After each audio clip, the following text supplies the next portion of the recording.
What's up? Welcome to another episode of Spike Gaming. Now, yes, I know, unlike my other videos, I have no beard, and that's because I had a job interview. If I would have known that I looked this ugly without the beard, I would have just kept it.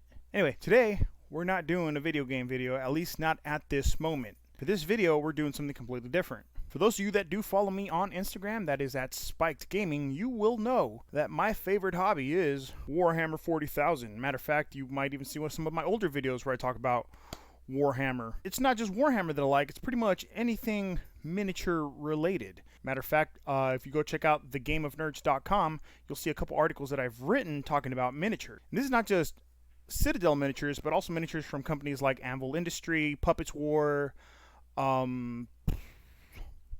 pretty much any kind of miniature that you could find on the internet that you could paint, assemble, whatever. I enjoy it. I dig it. I love that kind of shit.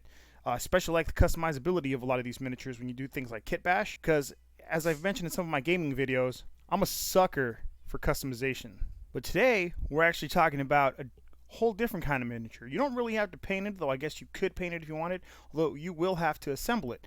And the miniatures that we're talking about today are goat guns. No, seriously, that's what it's called, goat guns, greatest of all time. And actually, I've got two guns today that I'm going to be talking about. I haven't assembled them. I literally just received them in the mail. I already have one opened up. That's this one right here. It's the AR15. And then I also have this Beretta, what's that, A2A1. It's a little sniper rifle. I'm going to be assembling that.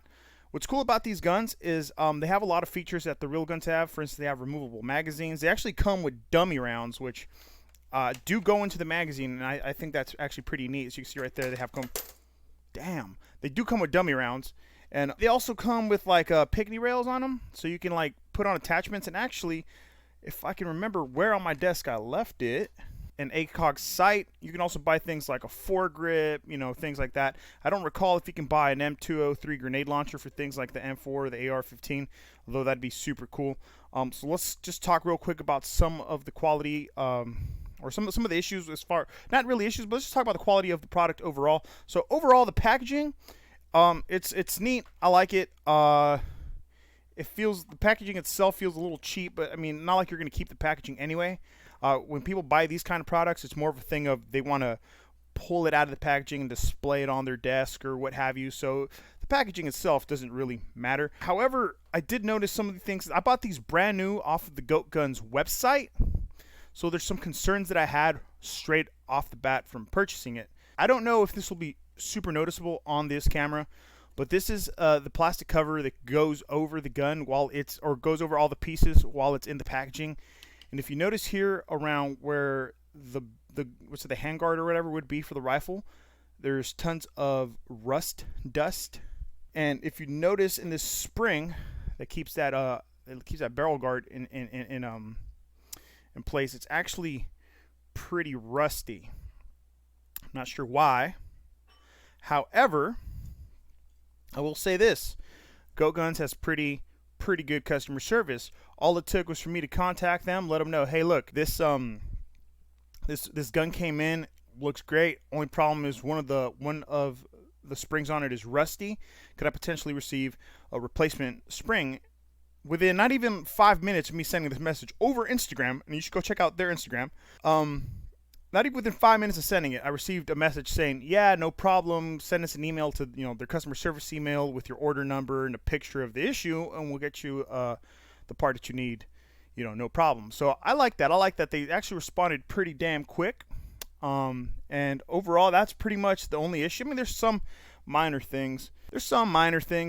Things not really, I guess, too worth mentioning, but I'll mention them anyway.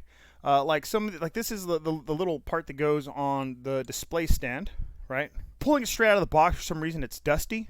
Maybe it's just the way it's stored before it's put into the final packaging, but not like that really matters. It's not a big issue. Anyway, let's go ahead and get started on putting this AR-15 together. All right, so here's the gun. Here, the gun comes together with a barrel already attached, right? And I don't think the barrel is removable. Matter of fact, no, it's not. The upper receiver and the lower receiver are, however, one piece also, so you can't take that apart. As much as the gun does have a lot of realistic moving parts, that's not one of them. One of the things, though, you can do, for instance, you can't really see it here, is you can move the trigger and you can pull back the charging handle. I like this little piece because I thought it was funny. It actually stays closed right there. See, it stays closed because it's magnetized. Dirty fingernail. Hey, I'm a mechanic. What can I say? Right? Boom. It opens up. I actually really like that feature. Anyway, let's go ahead and put it together. So I believe this part right here is the top part.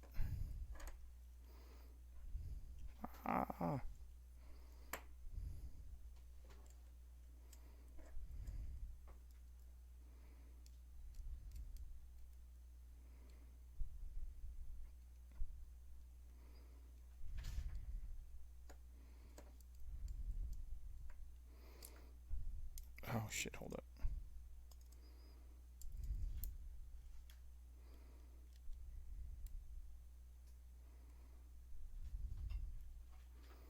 Having a little, I thought it was going to be easy. I'm having a little bit of a trouble putting this part in. There we go. Ooh, that looks ugly, but we'll fix that.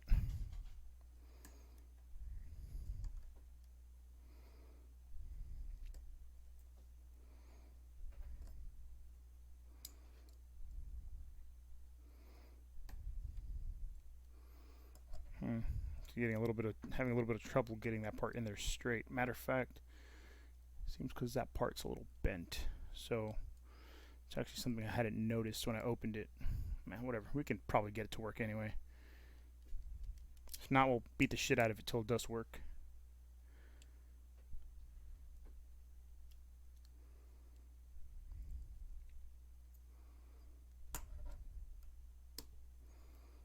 There we go.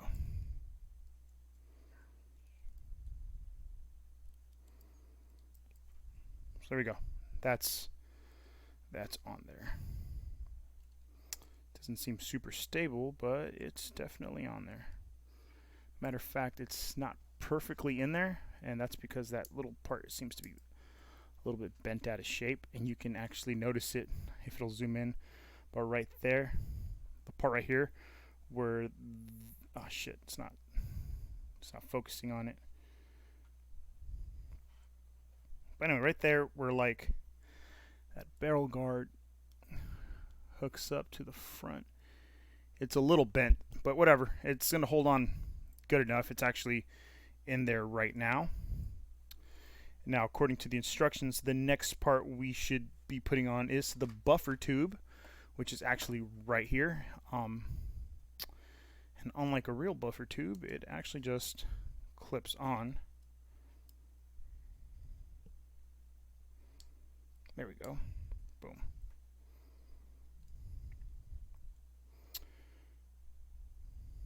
Actually, the second step was to put on the rear sight, but we're not going to be putting on the rear and the front iron sights because, or it's already got the front iron sights, but it's not. We're going to be putting on the iron sights because we don't really need to. It's actually buffer tubes on there. Let's move this. There's like a little bolt right there. We're going to loosen it up a little bit.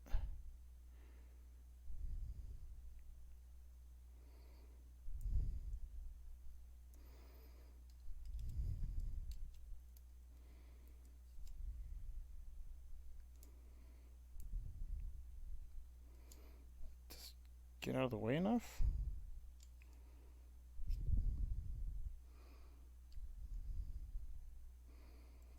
Definitely something blocking it from moving forward, and it's not that piece in there because you can easily move it out of the way, but there's definitely something in the way.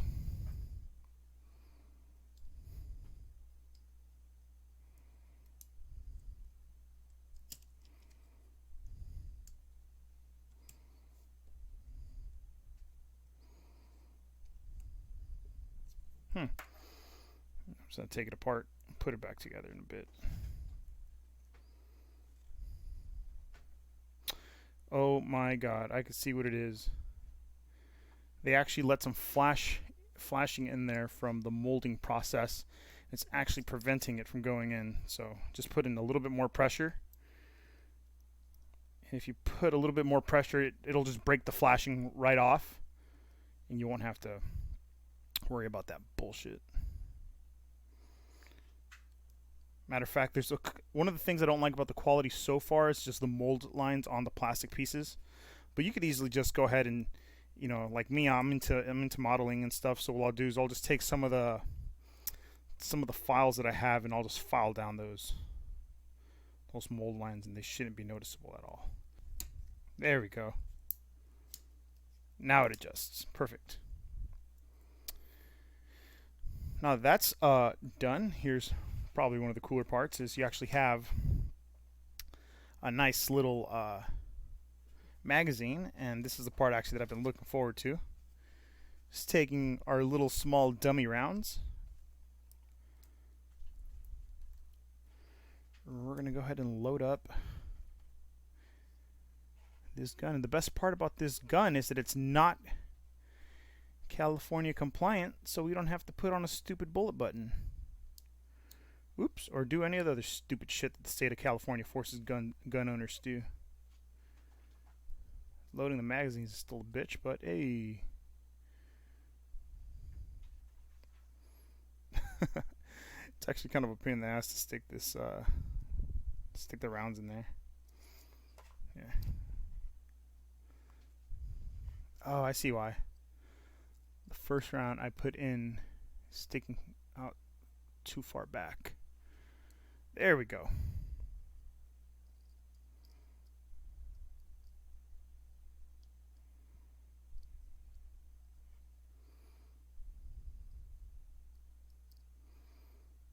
My fingers are way too fat to put in the last bullet. So now we have our magazine loaded up. See?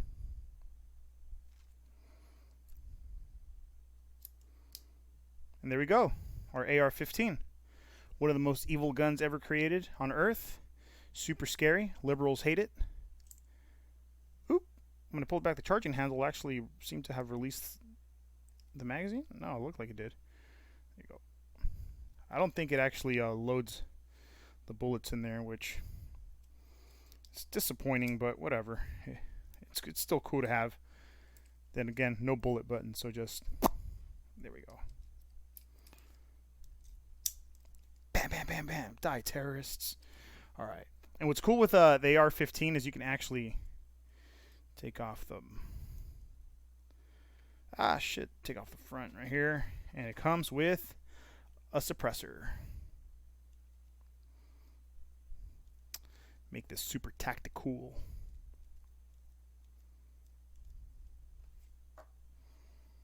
And came with a sling. It's green, so it doesn't really match the black paint of the gun, but whatever. It was a free sling, so I'm not going to complain.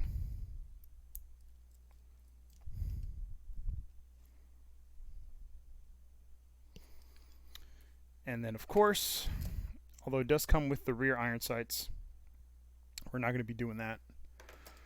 We're instead going to be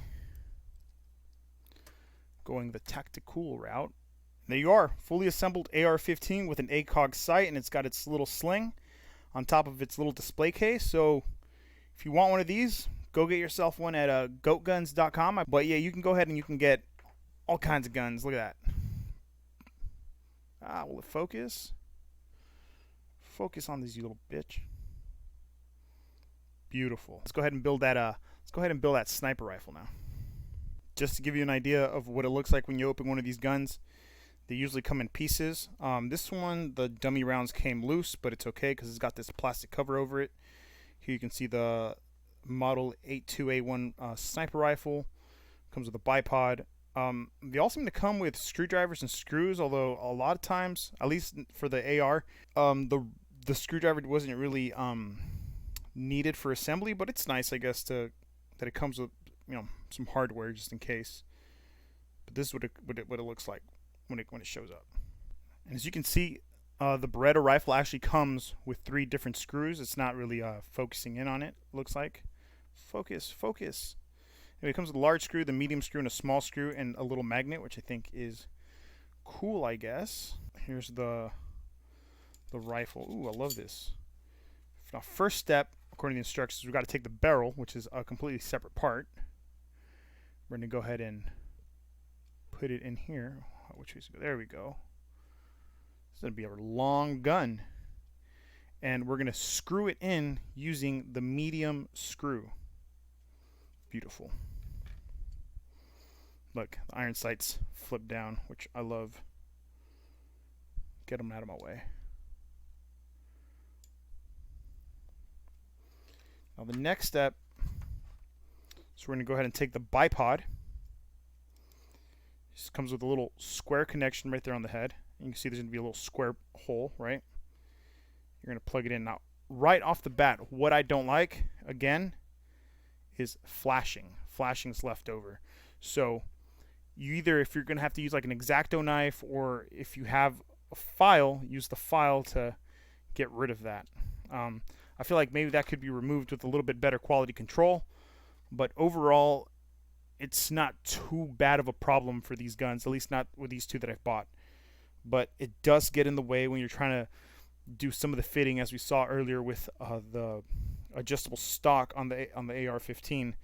It was kind of a pain in the ass to deal with the flashing inside the stock itself. Let's go see if we can get this in here. Seems like it's gonna be a snug fit, which that's gonna be fucking dope. All right, found the screw. Now I got it installed. Here it is. The bipod is installed. Now, if the feet on the bipod feel a little bit like loose, you could always just use the screwdriver that comes with the gun to tighten them a little bit. But they should be tight enough. That one was a little loose. There it is. There's the bipod, ready to go. Next step is we're going to be installing the scope onto the rails. There we go. You can see the screws right there on the rail where the scope is attached. It's just 2 screws. So you just put the scope right on the rail. It's already loose out of the box, so you just put it on there. You might have to loosen the screws up a little bit more, but as soon as you tighten them up, you're pretty much good to go. The next attachment going on this gun is the carrying handle. And it's simple. It just goes on the rail, and then you tighten it with the small screw, and then it's good to go. The carrying handle is going to go ahead and it's going to rest here on the left hand side. Just a real quick though, before I do attach this handrail, you should know that the screwdrivers do come with a little magnet. I like to attach it to the side of the screwdriver near where you attach the screw. It's not. Why isn't it focusing? You bitch. Whatever. You can see it right there, right? I attach it near the tip so it actually helps you keep the screw in place. So I like to call a pro gamer move. Well, it's on there. You can see the handle is now attached. Booyah, motherfuckers. And now the final piece of the puzzle is the magazine, and again, the 3 dummy rounds that come with it. Here we have the 50 cal dummy rounds. And it's funny because the rifle itself is about the size of a 50 cal bullet. Here we go. Let's slow this bitch up. Come on.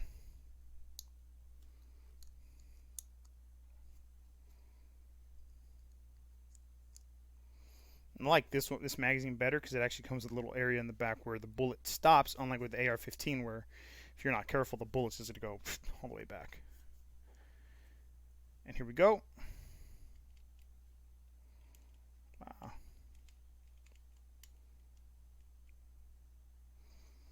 Boom.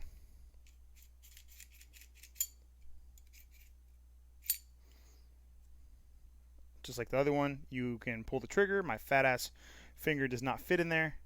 It does come with the fire selector switch, which moves. There's no resistance, so I mean, there's really no reason for there to be any resistance. There's nothing to select, but there you go. There's the scope. The barrel is attached, and I think it's straight. Yeah. You can pull the trigger. Doesn't shoot, obviously, it's just a toy. And there you go. Ready to take out miniature armor or miniature enemy targets.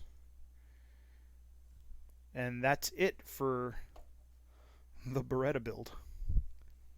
Pretty badass. All right, so that's for the 2 goat guns that I bought. Here again, it's the AR15 kit and this Beretta 50 cal sniper rifle.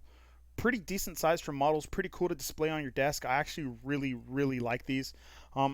Had some issues again putting on the stock on the AR15, but that's just with the flashing. It's not anything you can't fix yourself with like a a little like file for like that you use for modeling. Like if you have Warhammer 40,000 models, you have a file, so you will be able to use that just to clear up some of the flashing. There's some issues as far as the paint. There is some chipping on the metallic parts, but those of us that have worked with metallic or metal models, especially Warhammer 40,000, we know that paint doesn't stick super great on metal models. I know it didn't for me when I used to paint my metal Warhammer models, so it's really not a problem for me. Matter of fact, I don't know if I want to have a pristine paint job on a model gun anyway. I want it to look like it's a gun that's actually been used in battle, so the fact that there's some chipping on the paint doesn't bother me. I think it's pretty fucking cool. I love all the realistic moving parts, like charging handle, the fact that you can pull the trigger, even how you mount the scope, like these little notches right here. Super cool. There's no crosshairs in the scope, which would have been a nice little detail, but overall, I mean, to have something to display on your desk, even the magazine release, like it's right here, like it's pretty dope. The fact that if you release the magazine, there's rounds in there. Like it's just a nice little nifty thing to have on your desk. And the thing is, you can go tactical with these because they sell all kinds of attachments like foregrips, different types of scopes, all kinds of different things that you can put on the rails. Here I have my suppressor, which you don't need to have the suppressor. We also have the the flash hider or whatever. I always forget the name of this part, but there it is. You can put that on there if you want. I'm going to keep it with the suppressor because it just looks more tactical. But they got shotguns, Tommy guns. Do they have pistols? Yeah, they do. They do have a pistol right there. See, so pretty cool. Is the shotgun on here? Oh, I might be wrong. I guess they don't have a shotgun. Actually, I'm pretty sure they have a shotgun. I went on their website, and on their website they had a shotgun. I'm pretty sure. Again, here's the Beretta. You can cock it. It's got the carrying handle. It's got the bipod that you can fold. Pretty sick. It's pretty huge. Again, it's got the magazine release right here. When you release it, boom, there you go. It's actually got rounds in the magazine. So scope again, no crosshairs, which would be a nice detail, but it's not going to lose points for that. This one, as far as quality, I feel like the quality of this one was definitely way better than this one. Not just when you're done building it, but just overall in the paint. But again, even if it comes with some paint chipped off, it just gives it a little bit more of a realistic feel to it. So it's not too much of a, like it's not something that's going to take too many points off of it. And look, you get a cool free sling. So that's cool. Check them out. goatguns.com. Highly recommended if you're like me and you're into miniature models, and highly recommend especially if you're a guy who's really into customization because you can buy a lot of attachments. This has been Spite Gaming, and don't forget to like, comment, subscribe. Let me know, what do you think of these models? Do you think they're realistic enough? I got them because I thought they're pretty realistic. All the moving parts and stuff. I like the feel to them. They're actually pretty heavy. But if you've bought some of these guns, tell me, what do you think? Do you guys like them? Do you guys know of any other miniature model manufacturers out there that make cool, realistic models like this? And it doesn't just have to be firearms, maybe cars, tanks, airplanes. Let me know down in the comments, and I'll see you guys next time.